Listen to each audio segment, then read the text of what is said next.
cornerstone in Florida's continued development and utilization of space technology, and more specifically, another major step in the rapid advance of what I call a commercialization renaissance that is taking place in our industry, making space business more cost-effective and accessible for us all. Today, with this announcement, we celebrate anew that our community is the vanguard of the transformative wave of commercial space that is taking place in the world around us. And so now it is my great privilege to introduce our first speaker, who will formally announce both the company and their decision regarding their future operations here in Florida.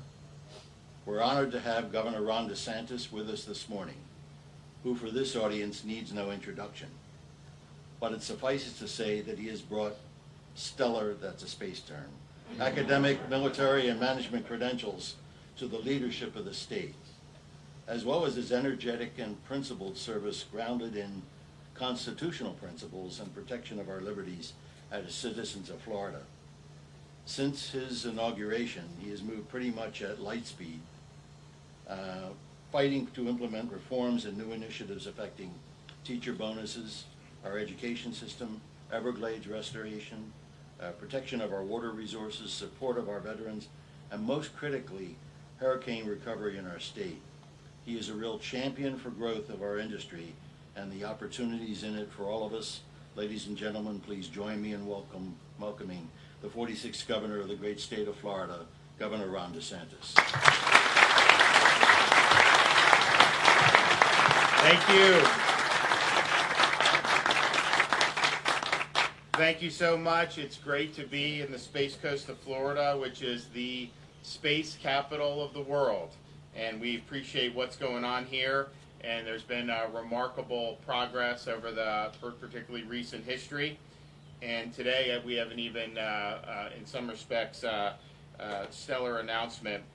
We're excited to announce that Terran Orbital will be investing $300 million in the Space Coast by bringing its commercial spacecraft and constellation facility to Space Florida's launch and landing facility.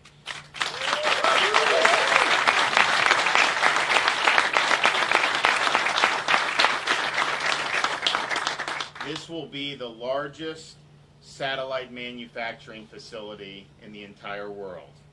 The project's expected to create over 2,000 new jobs with an estimated annual wage of $84,000 by the fourth quarter of 2025.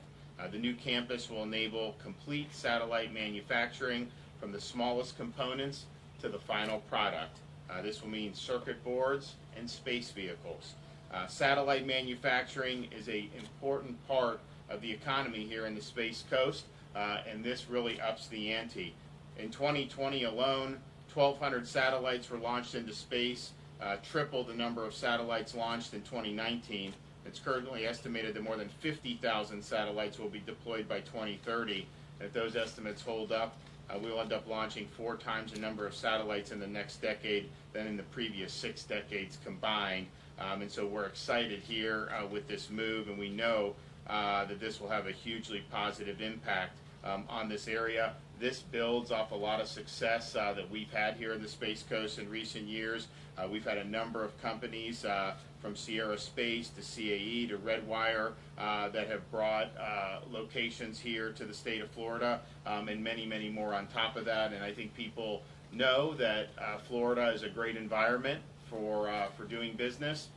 This particular is great in the Space Coast. We've got a lot of talented people in the industry, and we've really reached a critical mass. So I think companies realize that they're going to be able to hire good folks. We also, in our education system, have put a premium on preparing people for a variety of forms of employment, but particularly skills and vocational-based education. And as you do more manufacturing in places like the Space Coast, having those skills readily available, particularly as kids are graduating high school or state colleges, is really, really important. So we're going to continue to do that and continue to take the lead on space. But I want to thank Mark Bell for his decision to do this, And I don't think he's going to be disappointed. I think people are going to appreciate. Very few people that end up moving operations to Florida end up regretting it. Most of the time, people really like doing it. And over the last year and a half, we've seen a lot of different things. And I know some businesses told their employees in other states, look, you have a job here. I'm not even going to pay for you. They won't even pay to move if you want to go. And most of them come, and most of the employees don't regret it. And so I think that we're proud of that. We're proud of what we're doing statewide, but particularly in this part of the state. I mean, this is really unique. These are unique opportunities, and I know Frank and his team have worked really hard, and we've seen a lot of tremendous progress. So let's just keep building off that. And today's announcement really is significant. I mean, when you talk about these satellites and what this is going to mean for the Space Coast. So I'm excited to be here, and I'm excited for this great announcement. And I'm also happy to be able to invite up our Lieutenant Governor, who's worked closely with Space Florida, up to make a few comments.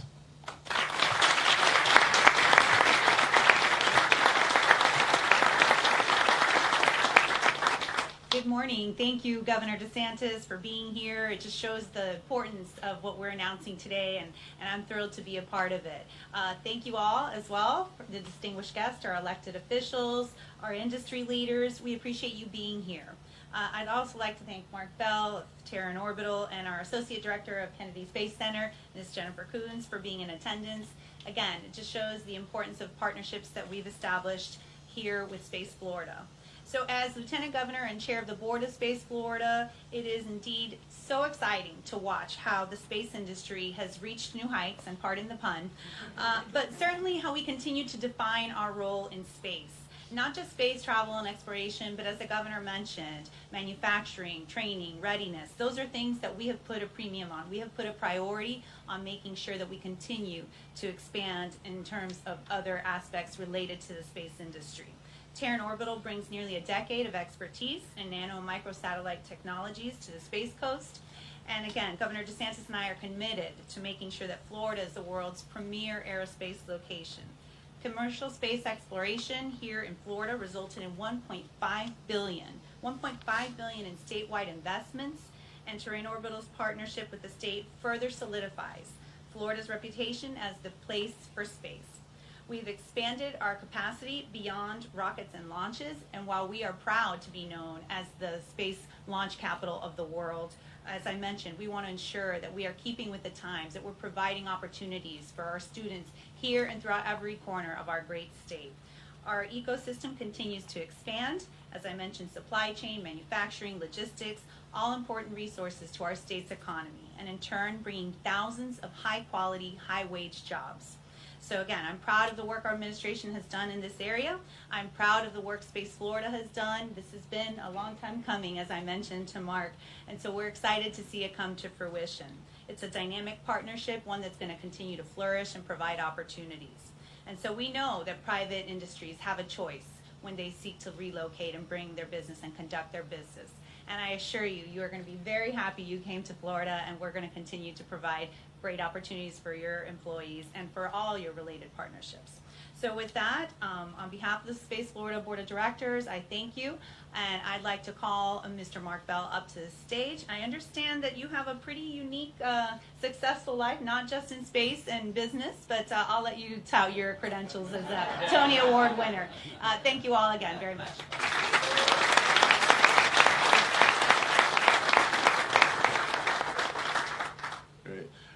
Thank you, Lieutenant Governor, Governor DeSantis, Lieutenant Governor Nunes. Thank you for giving us time today for such a great announcement.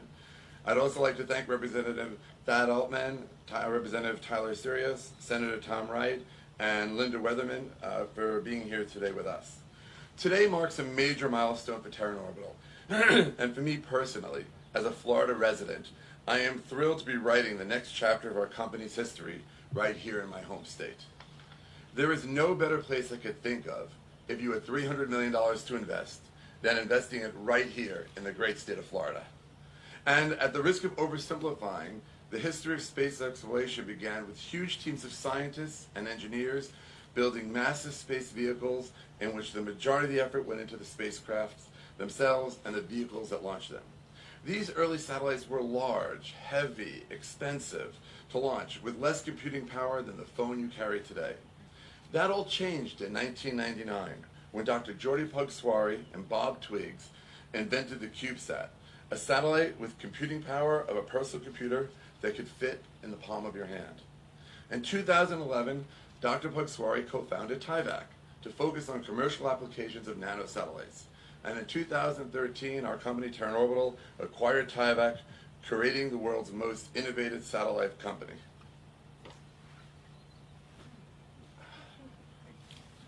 This satellite became the universally accepted standard for nanosatellites and started the low Earth satellite revolution that we're all going through today. This actual CubeSat will be the very first that we built. We'll be heading to the Smithsonian Air and Space Museum in Washington, D.C. shortly to be put on permanent display. And I invite all of you after to take a selfie with the satellite if you choose. Today, Terran Orbital is the global leader in satellite solutions. We design, we engineer, we manufacture, and we operate satellites for a broad range of customers, helping them leverage space for their commercial challenges and national security needs. To be fair, you've probably never heard of us till today, and that's okay.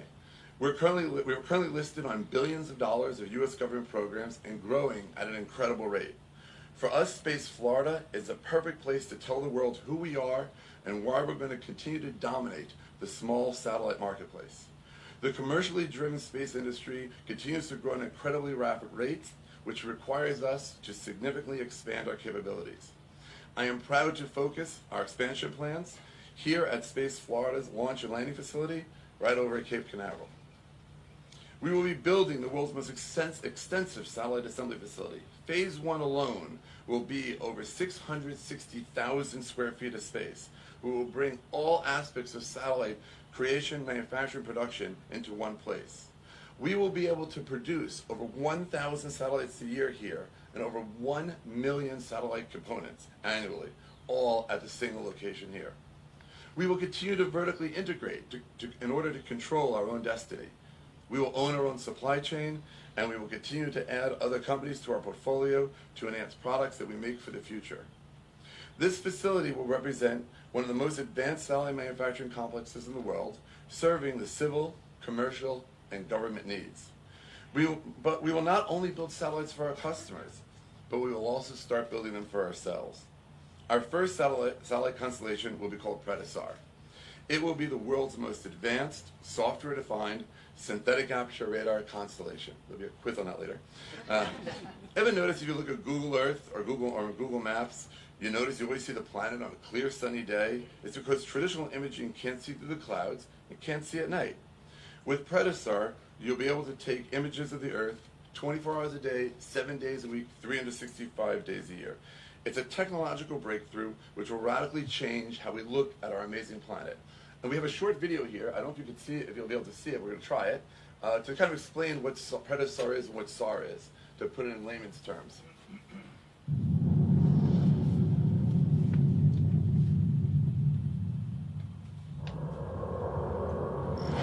Under the cover of darkness, aggressors are preparing to launch attacks on military targets and civilian populations across the globe.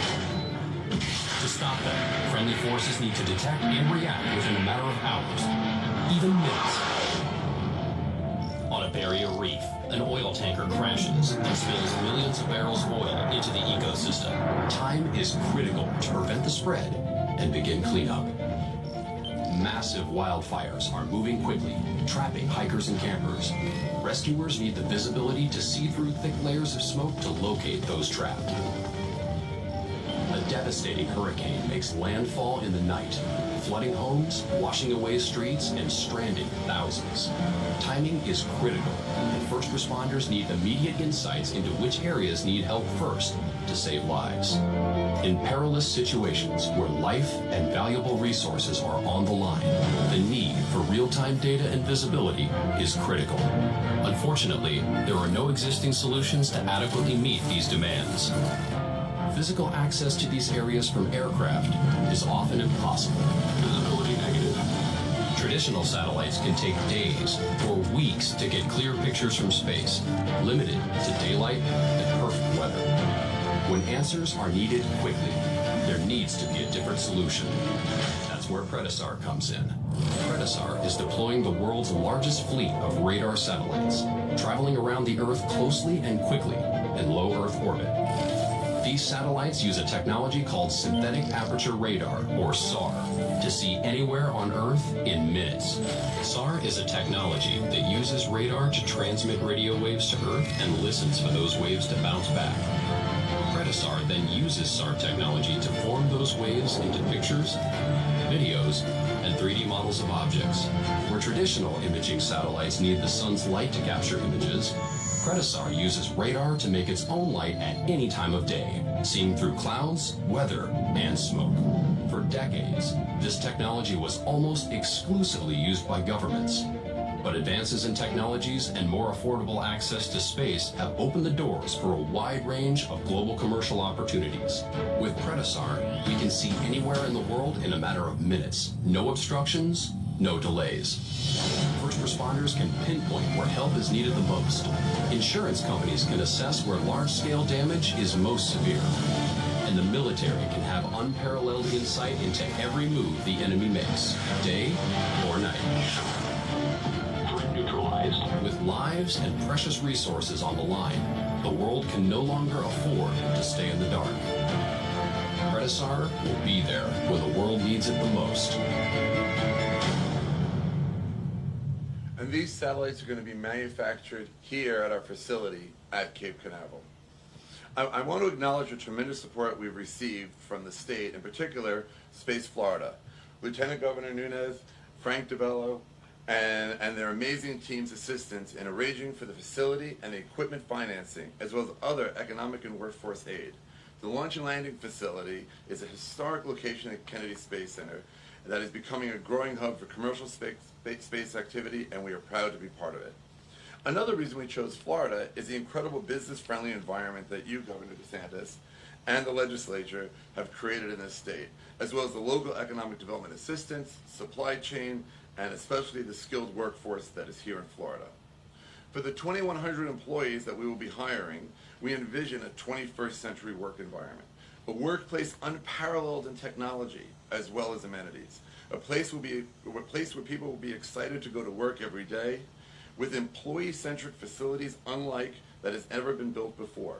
We're going to put the same creativity and forward thinking we used to build satellites into creating a new and fantastic kind of work environment for our people.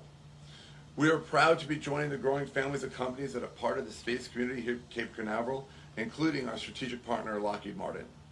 We will build not only vehicles that will go into orbit, but that will go to the moon, they will go to Mars, into deep space and the stars beyond. We will help protect the national interests and advance science to its highest levels. We will create a place where if you can dream it, we will build it.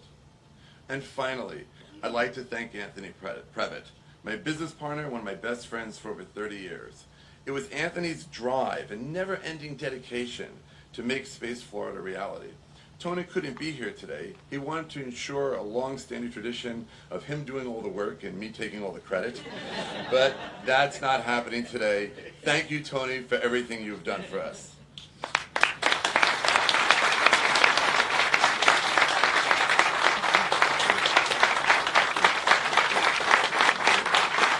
Thank you. I'm going to pass it back to Frank.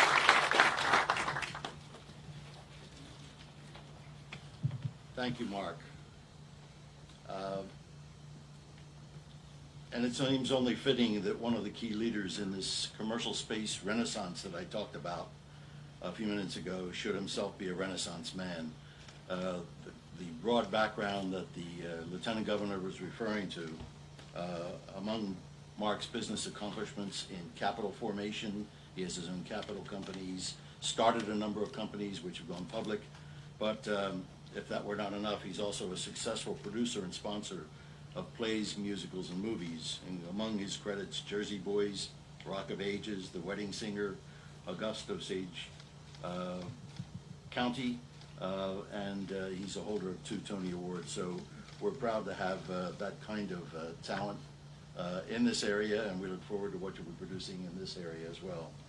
Our next speaker represents the Kennedy Space Center, a long-standing partner with the state in attracting and developing a world-leading space industry in Florida. Jennifer Coons is an associate director of the Kennedy Space Center, responsible for ensuring safe and effective execution of the center's technical capabilities. Jennifer?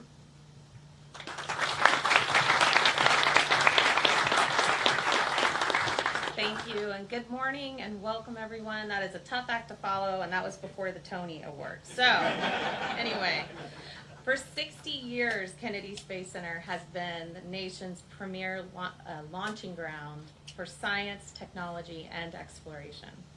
And while Kennedy's history began serving the government sector, our transformation to America's multi-user spaceport has broadened Kennedy's ability to partner not just with other government agencies, but with commercial industries as well, to achieve our vision of a flourishing commercial economy in low Earth and lunar orbits.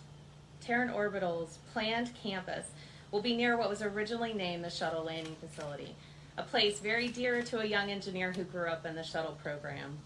For almost 3 decades, that facility served as Florida's landing site for space shuttle orbiters returning to Earth. And in fact, 78 of 135 shuttle missions ended at the Kennedy Space Center. 6 years ago, that facility was rechristened as the Launch and Landing Facility. And this name looks to the future, reflecting our spaceport's increased scope of capabilities, as well as NASA's commitment to commercial space. With our commercial partners, Kennedy is again launching not just cargo, but also United States astronauts on American rockets to the International Space Station. And soon we'll be doing that to the moon and beyond. Accomplishments like this are the reason that we celebrate announcements like the one that we're making today. These partnerships are crucial to growth, not just for our spaceport, but for our entire industry. By linking arms with providers such as Terran Orbital, Kennedy is able to provide superior service to our spaceport customers and nation's space economy. On behalf of the Center Director, Janet Petro, I want to thank you for the opportunity to speak today and to mark this really exciting occasion. Today we're embracing the future. We are looking forward to the next 60 years, probably will not be here, providing reliable, resilient, and efficient access to space, and that is what we need. And now I would like to turn it back over to Frank DeVello, and thank you for having me with you today.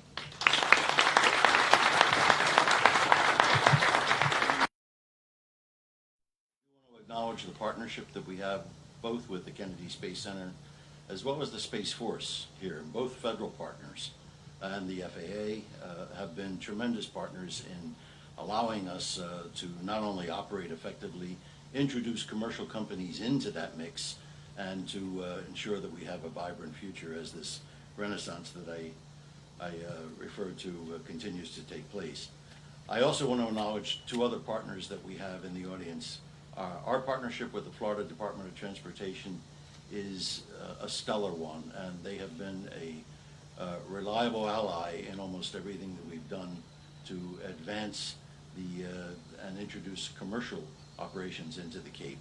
I'd also like to acknowledge the strength of partnership that we have with the Economic Development Commission of Florida Space Coast and Linda Weatherman. They have joined us in every major development that we've heard. We've heard that Terran Orbital's presence will provide a world-leading, vertically integrated manufacturing capability for end-to-end satellite solutions. And all of the things that Mark described about satellite design, production, launch planning, mission operations, are all aimed at meeting the needs of the most demanding and rapid response mission capability resilience needs of military, civilian, and commercial customers. Several years ago, we briefed the Space Florida Board on a conscious strategy by Space Florida to recruit and build a launch-on-demand and satellite-on-demand capability here in our state.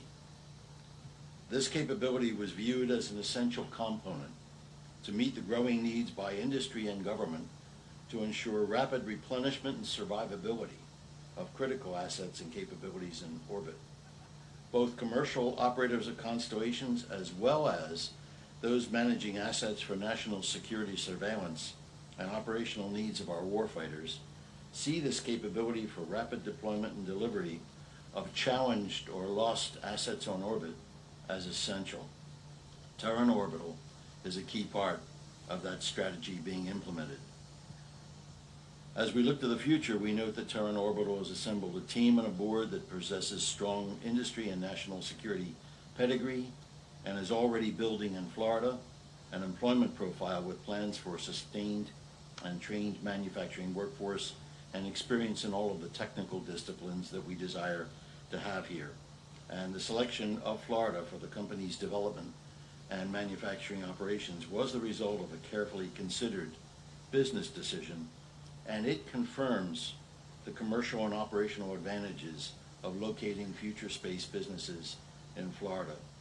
Mark, we look forward to Terran Orbital's success, are thrilled to partner with you, and we welcome the addition of the company's innovations in the art and science of next-generation satellite design, development, and manufacturing.